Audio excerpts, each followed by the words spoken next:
Мына видеода сіздер баланың жылаған естулеріңіз мүмкін, немесе менің үлкен баламның ойнап жүрген естулеріңіз мүмкін.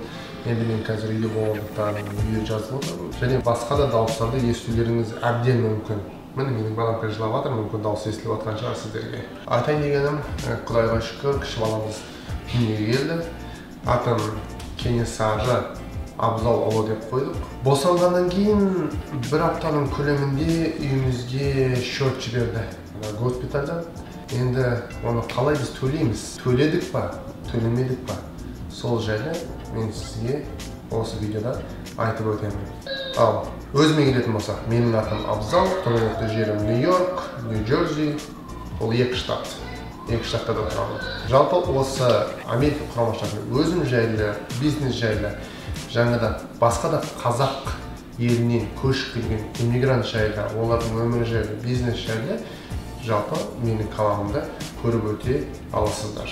Және мен күнделікті Инстаграмда Америка жайлы, жалпы Нью-Йоркта сіз ішінен көретіндей қызығушылық туса, мына Инстаграмға жазылып қойыңыз. Ал кеттік.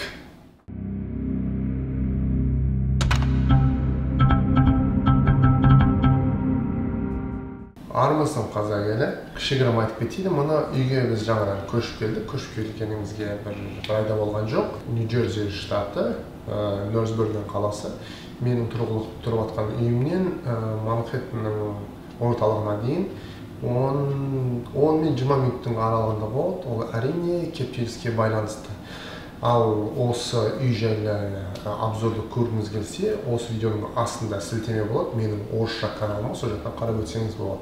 Ал егер де сіздер қаласаңыз, қазақ тілінде жасам депсеңіз, обзорды осы үй жайлы жалпы, онда осы видеоның астында сіздердің 100 комментарий болса, 100 комментарийдан жоғары болса, иә, қазақ тілінде үйге обзор жаса деп, мысалға толығымен жазсаңыздар, онда мен әрине қазақ тілінде видеоны сіздердің ұсыныстарыңыз бойынша жазып өтемін.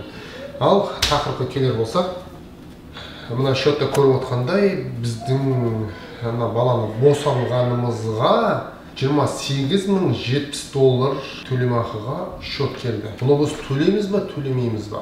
Мен сізге қазір оны айтып өтемін. Жалпы Америкада әр штатқа байланысты медицина тегін емес, негізінде бұл жақта ақылы. Бірақ сізде страховка, сақтандыру деген болады. Medical insurance деп атады. Оның неше түрлісі бар. Соны қарасаңыз, миың шайқалып кетеді. Сондықтан ол қалай таңдалады сізге байланысты. Ол Medicaid деген болады. Medicaid деген толығымен мемлекет сіздің кез келген медициналық қажеттілігіңізді жауып отырады. Medicaid деген. Ол бізде карта бар. Осы 1 наурыздан бастап алдық. Қалай алдық оны? Бұның алдында менде, егер қарасаңыз, United Healthcare Community Plan деген менің страховка болды. Осы 1 наурызға дейін. Өйткені менің табысым отбасыма шаққан кезде минимальный прожиточный минимумнан әлде қайда жоғары. Сондықтан мен төлеп отырдым. Бұл страховка біріншіден төлегенім бар. Екіншіден мен дәрігерге, мысалға, медициналық бір жағдаймен қаралуға барғанда, міндетті түрде мен қосымша төлемақы төлеп отырдым. $20, $30, $40, $50, $100 деген сияқты сондай төлемде төлеп отырдым. Өйткені medical insurance белгілі бір соманы жауып отыр. Өйткені, қайтадан айтып өтейін, менің табысыма байланысты. Ал осы 1 наурыздан бастап мен Fidelis Care Essential Plan 3 дегенді алып отырмын.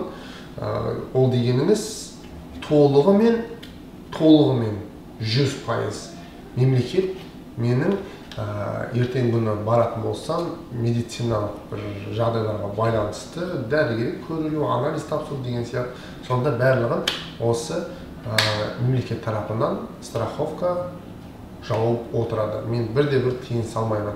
Ол қалай болды десеңіз, менің кіші балам туылды, отбасымызда қазір біз 4-еуміз, менің табысыма байланысты төлемақы да соған қаралады.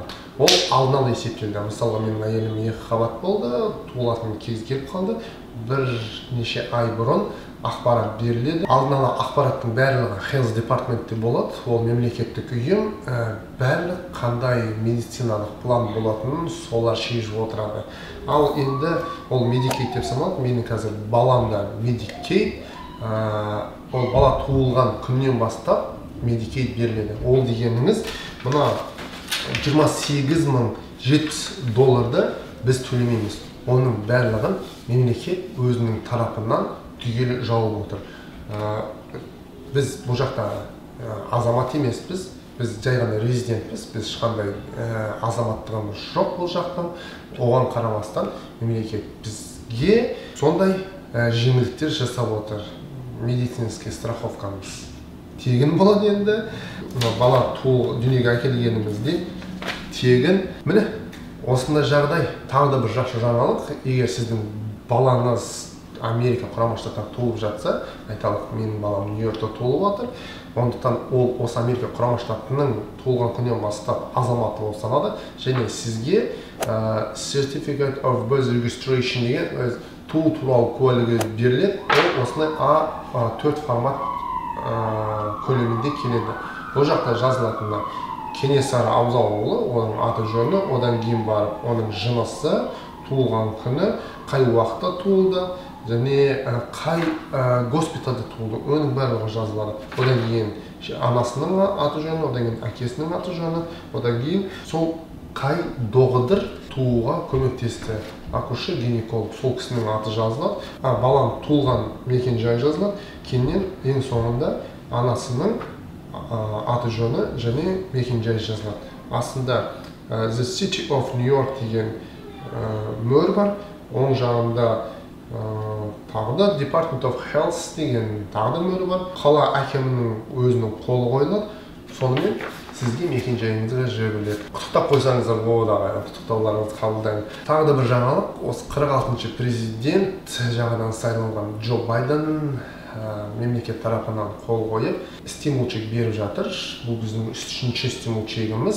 Ол тақырып жайлы айтып жүргізіп кет десеңіздер, тағы да сіздерден сұраймын, осы видеоның астында стимул чек жайлы ақпарат айтып өтсең, қалай болған десеңіздер, онда 50 комментарий болса, қосымша осы стимул чек жайлы, онда мен сіздерге соны айтып өтемін. Қандай адамдарға алуға болады, қандай адамдарға алуға болмайды, нелегалдарға берілді ме, берілмеді ме, соны бәрін айтып өтемін. Ал сіздерге көп рахмет. Тыңдағандарыңызға менің каналыма міндетті түрде жазылып қойыңыздар. Келесі видеода көріскенше ағайын, сау саламатта болыңыздар.